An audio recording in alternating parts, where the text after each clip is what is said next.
5 seconds. Start. I say this without any disrespect to those who wild striking words, because I myself have been a wilder of words of my life, drafting resolution, getting them passed, and so on. But a time comes when you have to forget words and deal with hard actualities. This applies more especially to congressmen because they have much more responsibility than others in running the government and deciding the government's policy for us. Merely to write resolution is not good enough.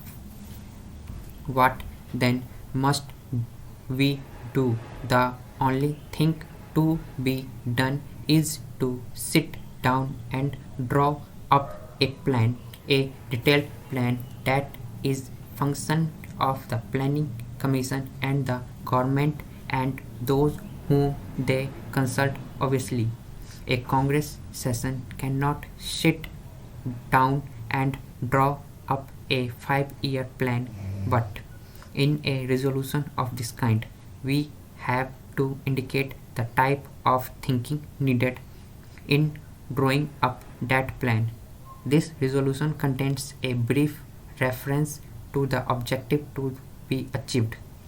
First of all, after expressing appreciation of what has been done, the resolution says that the time has now come for substantially increasing production, for raising the standards of living, and for having progressively fuller employment as so as to achieve full employment within a period of 10 years in this Congress. The first thing to note about this resolution that is that it does not merely repeat what we have said before.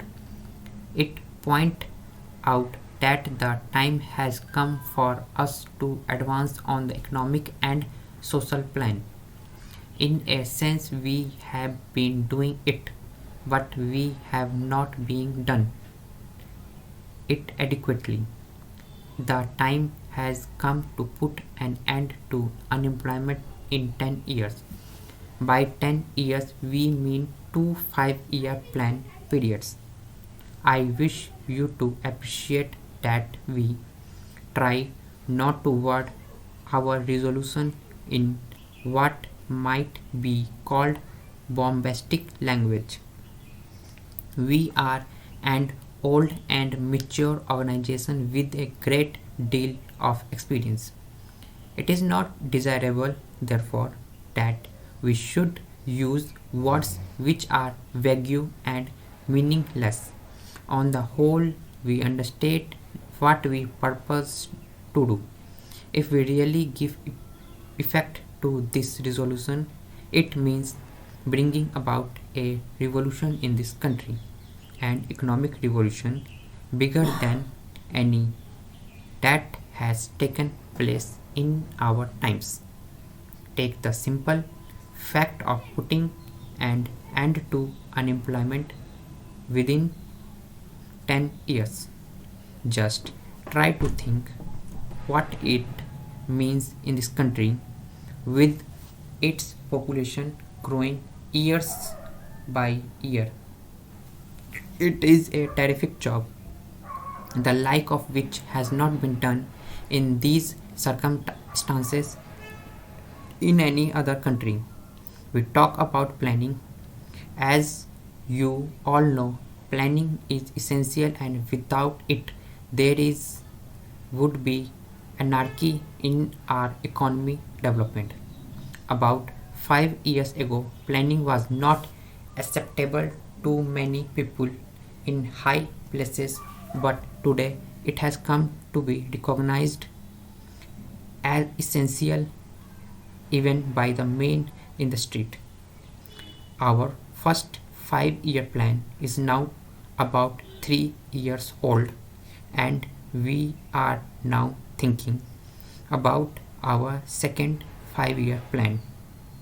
A phrase in this resolution says that the second 5-year plan must keep the national aims of a welfare state and a holistic economy before it. These can only be achieved by a considerable increase in national income, and our economy policy must therefore aim at plenty and equitable distribution.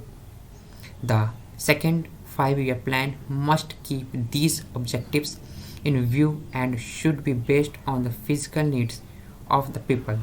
These are really the important and governing words of the resolution ought to be the controlling factors in drawing up the second 5-year plan. Before going on to other aspects of the question, may I say that a welfare state, a holistic pattern of economy are not synonymous expression.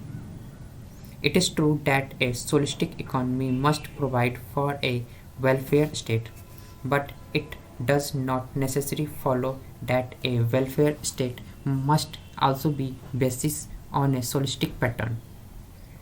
Now I come to this governing clause which I just referred to with regard to the second 5-year plan, namely that the second 5-year plan should be based on the physical needs of the people. You will remember that yesterday the President also emphasized necessity for basing planning on the people's physical needs.